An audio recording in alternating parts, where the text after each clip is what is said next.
show you how to use a few different functions on the air fryer, and we're going to create a gorgeous honey glazed gammon, and that's in my basket there.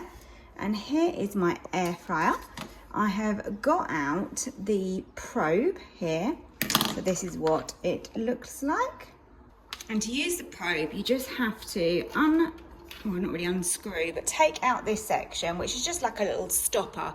It just stops any moisture or anything getting in there when you're cooking other things. And then we can insert our probe, just push that in, and then this section's going to go into the meat. I'm going to start off the recipe by using the pressure cook. So we're going to need some liquid in the bottom, and rather than just using water, I'm going to pop in some vegetable stock that I've got here. Give that a good mix, and that's going to go into the base like so. I'm just going to add some dried mixed herbs, but you can use whatever you fancy in there. It's just going to add a little bit more flavour.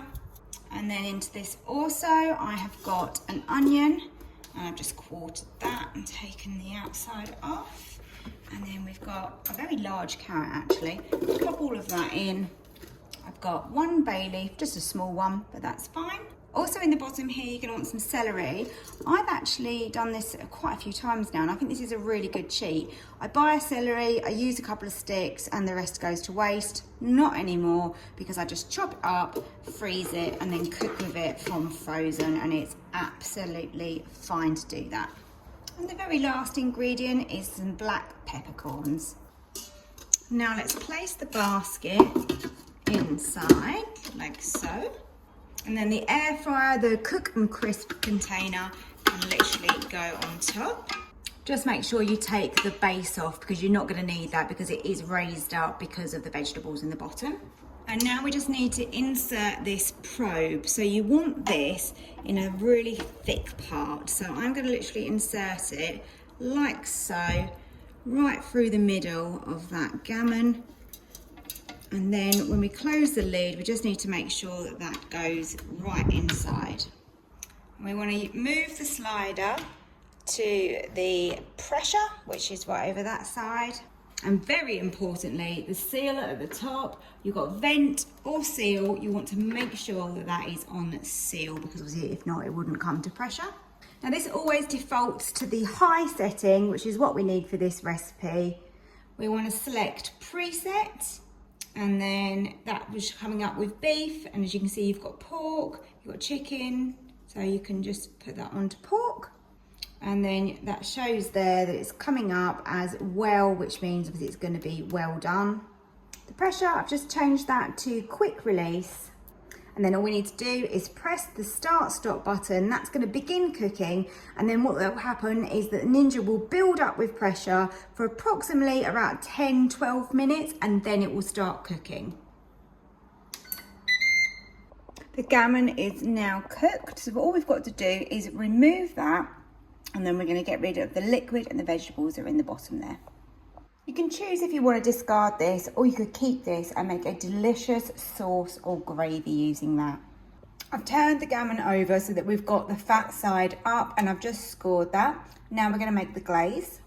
This is going to make it so delicious, this honey sauce. So we're going to need some honey, obviously. So go in with around 3 tablespoons.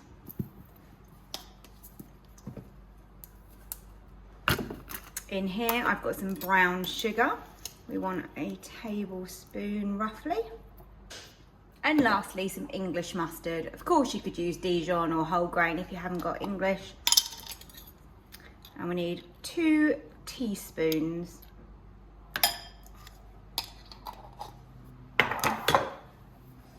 Give that a really good mix, and then we're going to brush the gammon all over with this beautiful glaze. So just coat it the best you can. I'm using a brush for this. Obviously you could use the back of a spoon if you haven't got a pastry type brush. Just glaze this all over, and then we're going to air fry this on 200 for around sort of 6-7 minutes. And that's just going to finish that off, give it a lovely crispy glaze, and cook a bit of that fat as well. There's not loads of fat on this, to be honest. It's a really nice lean piece, which is how I like my meat. I don't really like it very fatty. Okay, so last bit goes on, and then this will just pour down the edges and the sides as well. It's very thick, but that really does mean that it coats it really well. So we're in the air fryer basket, and I've put the stand back on the bottom. So just lift that in, bit of juice coming out the bottom there. Just going to tilt that up so it's in the right position, and lid down. So we've now got that on the air fry mode, air fry 200. Just change the time down. I'm going to go with 6 minutes to start with, and we'll check it. 6 minutes is up. Let's have a look. Oh, perfect. Look at that. It is absolutely sizzling on top. Look how this beauty has come out. Absolutely gorgeous. That glaze is going to taste amazing. I just know it. And I'm going to cut a slice and give it a little test. I should probably wait until it's cooled, but we're only going to just, cut a little slice. So let's just give this a try. Haven't got the sharpest knife here, but let's go with it. Wow. That is super moist still. Look at that. Absolutely beautiful. And then you've got that gorgeous crust to the edge with that glaze. Look at that. Wow, this is so good. I'm never going to make this any other way. So much flavour.